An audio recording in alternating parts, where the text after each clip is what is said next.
नमस्कार दोस्तों, स्वागत है आपका हमारे इस चैनल धूप धुनुची आरती में।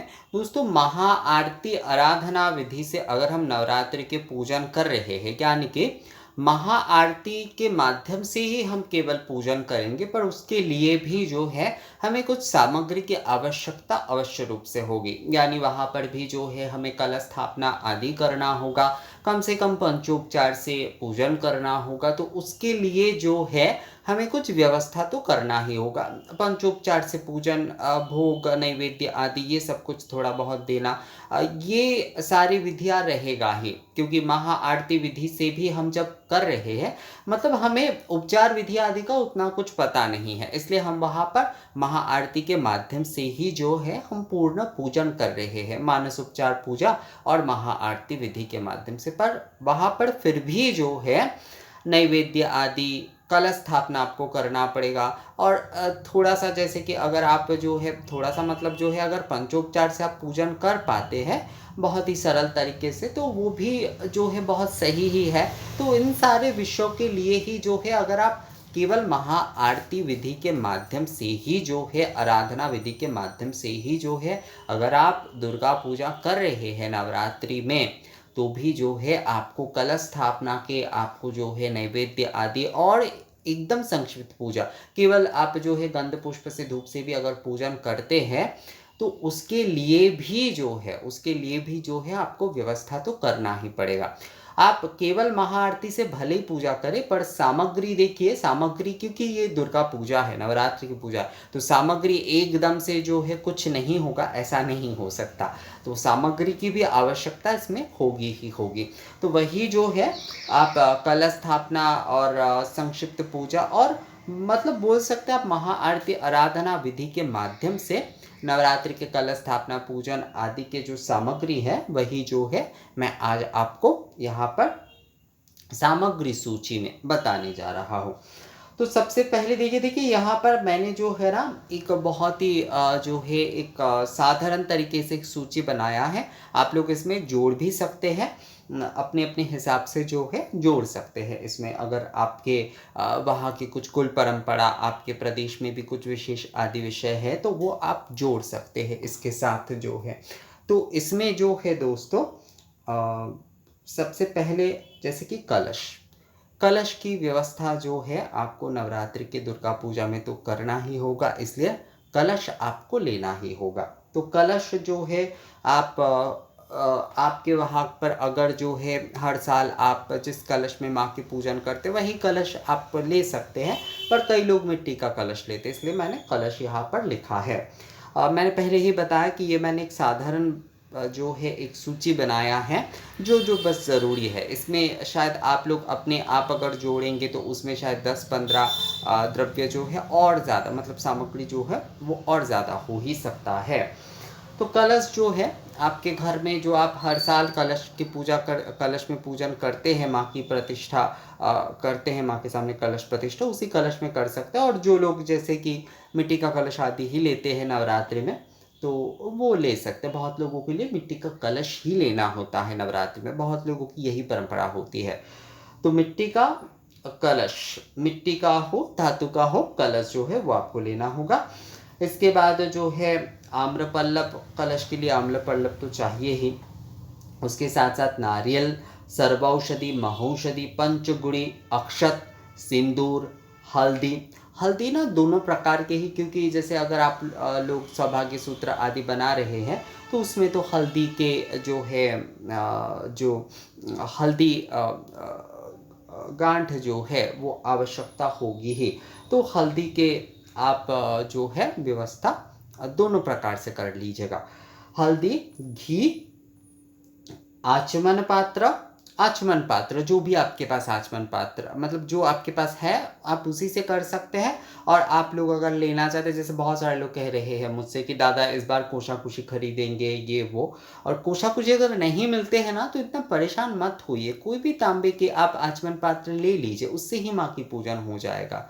आप एक पंचपात्र, गोल वाले एक पंचपात्र ले लीजिए, या तांबे का एक बड़ा सा कटोरी ले लीजिए, और उसी प्रकार से जो है आचमनी ले लीजिए आप, तो उससे ही माँ की पूजन हो जाएगा। पड़ेगा। कोशाकुशी अगर नहीं मिल रहा है तो इसे लेकर इतना ज़्यादा परेशान होने की कोई आवश्यकता नहीं है। जिन्हें मिल रहा है उन्हें मिल रहा है, जिन्हें नहीं मिल रहा है उन्हें परेशान होने की आवश्यकता बिल्कुल नहीं है।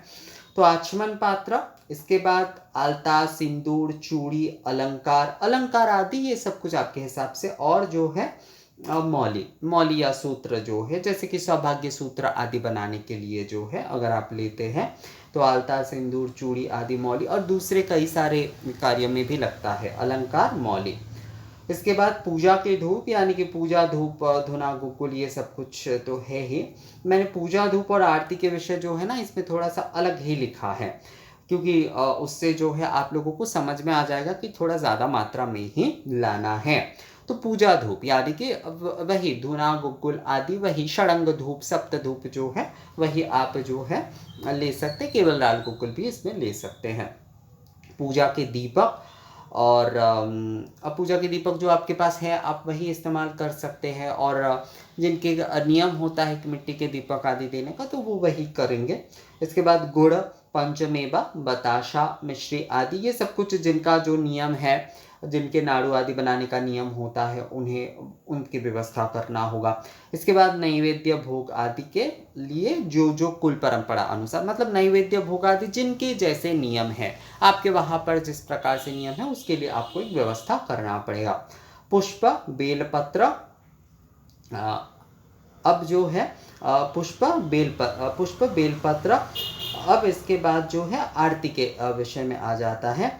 आरती में जो है 2 धुनुची, आरती के महाआरती, क्योंकि ये महाआरती आराधना विधि है तो 2 धुनुची आपको लेना होगा। आरती के 2 आरती दीपक, यानी कि पंचदीपक, सप्त दीपक, वो आपको 2 लेना होगा। आरती के 2 धुनुची, आरती के 2 दीपक। इसके बाद पंखा, चामर, मोर, पंख, कोई भी आप जो है ले सकते हैं। इसमें से 2 भी आप ले सकते हैं, कोई एक भी, अगर, क्योंकि सभी के लिए तो संभव नहीं होता कि बहुत कुछ खरीदे, तो इसमें से कोई भी एक वाला अगर आप लेना चाहते तो ले सकते हैं। और मोर पंख का ही ले सकते हैं, चामर भी ले सकते हैं, पंखा भी जो है आपके वहाँ पर जो प्रादेशिक पंखा मिलता है, ताल वृंत का हो या फिर कोई भी कपड़े आदि का बने हुए जो भी होता है वो आप ले सकते हैं।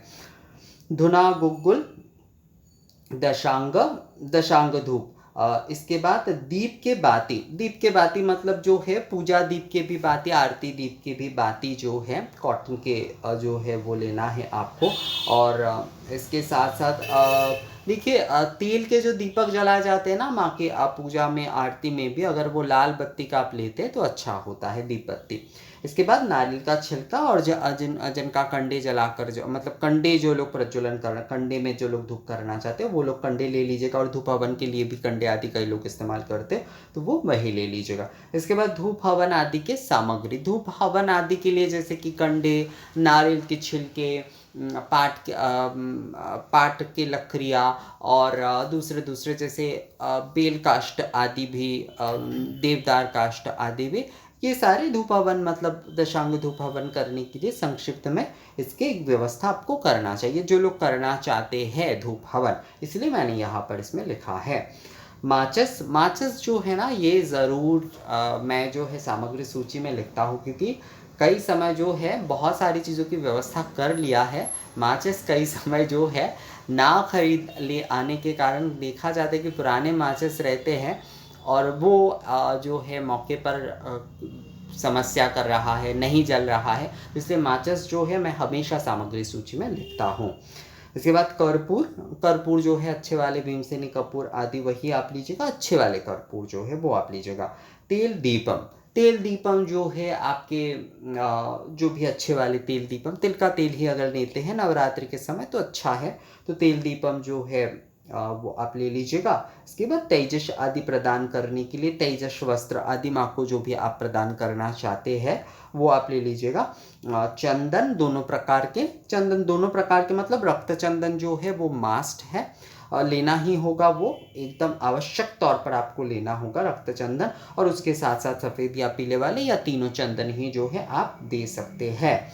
और अब जो है मैंने ऑप्शनल तौर पर 2 चीज़ें लिखी है, वो क्या है, 2 चीज़ें मैंने लिखा है ऑप्शनल तौर पर, वो है 28 कमल के पुष्प और जो है 28 दीपक। ये आप जो है ना प्रतिपदा से लेकर नवमी तक ही दे सकते हैं। ये 28 दीपक और 28 पुष्प जो है माँ को आप दे सकते हैं। जब आप आरती कर रहे हैं सुबह के समय, पूजा के समय, तो आप जो है आप गंध पुष्प नैवेद्य आदि प्रदान करने के बाद, गंध पुष्प धूप नैवेद्य आदि से संक्षिप्त पूजा करने के बाद ये कमल पुष्प से अर्चन करते हुए 128 दीपक जलाते हुए, उसके बाद 28 दीपक प्रज्वलन करते हुए फिर आप महाआरती कर रहे हैं, अगर आप इस विधि से करना चाहते हैं। तो इसीलिए मैंने यहाँ पर जो है, ये कोई विशेष दिन के विषय नहीं है। अगर विशेष दिन में करना चाहते तो अष्टमी नवमी दोनों दिन कर सकते हैं, या केवल अष्टमी में कर सकते हैं, और हर दिन कर सकते हैं। प्रतिपदा से लेकर एकदम नवमी तक ही जो है आप 28 कमल के पुष्प और 28 दीपक जो है माँ के सामने प्रज्वलन कर सकते हैं। ज़रूरी नहीं है आपको घी के जलाने हैं, आप तिल के तेल के भी जला सकते हैं। कई लोग तो जैसे सरसों के तेल के भी जलाते। देखिए, सरसों के तेल के जलाने में कोई समस्या नहीं है, अगर हम कालिका पुराण के विधान अनुसार माने, और कई हमारे शास्त्र में भी कहा गया है शुद्ध सरसव तेल से जो है वो जलाए जा सकते। 7 प्रकार के जो दीप के कहा गया है, तो उसमें सरसव भी आता है, तो आप जला ही सकते, समस्या नहीं है। पर बहुत सारे लोगों का, क्योंकि बहुत सारे इस विषय में थोड़ा किंतु परंतु रहता है, तो इसलिए मैं सभी को कहता हूँ कि आप लोग तिल के तेल का ही ले लीजिए। अभी तो तिल के तेल जो है काफ़ी अच्छे में मिल जाता है, और नवरात्रि आदि के समय जो है आप 4 या 5 बॉटल एक साथ खरीदते, थोड़ा डिस्काउंट भी आपको मिल जाता है इस समय जो है, तो आप तिल के तेल का ही उपयोग कर सकते हैं।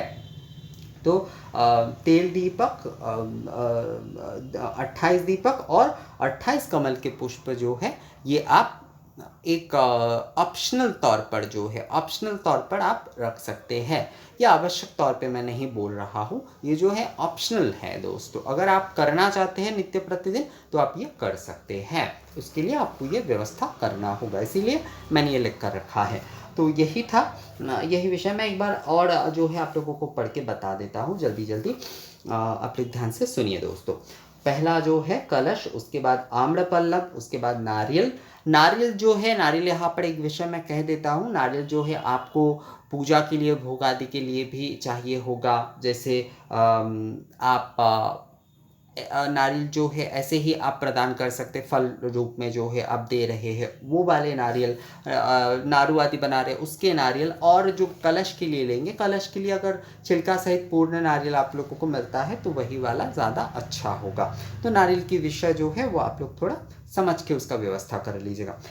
सर्वौषधि महौषधि, पंचगुणी अक्षत, सिंदूर, हल्दी, हल्दी के गांठ, घी, घृत, आचमन पात्र कोई भी आपके पास, आलता, सिंदूर, चूड़ी, अलंकार, सूत्र, सूत्र मतलब मौली, पूजा धूप, पूजा दीपक, गुड़, पंचमेवा, बतासा, मिश्री आदि, नैवेद्य भोग की व्यवस्था, फूल, पुष्प, बेलपत्र, आरती के 2 धुनुची, क्योंकि महाआरती आराधना विधि है तो इसलिए आरती के 2 धुनुची, आरती के 2 पंचदीपक या सप्तदीपक, मतलब आरती के 2 धुनुची और 2 दीपक, पंखा, चामर, मोर पंख कोई भी, धुना गुग्गुल, ये विशेषकर आरती के लिए व्यवस्था करना, धुना गुग्गुल और दशांग, मतलब दोनों धुनुची में अलग अलग, एक में धुना गुग्गुल, एक में आप सप्तधूप दशांग धूप से भी कर सकते हैं। धुना गुग्गुल, दशांग या सप्तधूप, दीप बाती, दीप के लिए बाती, नारियल, छिलका और कंडे का व्यवस्था, धूप हवन सामग्री जिनके जैसी परंपरा हो, जो जिस तरह से करना चाहते वो, माचिस, कर्पूर, तेल दीपम, तेजस, चंदन दोनों प्रकार का, मतलब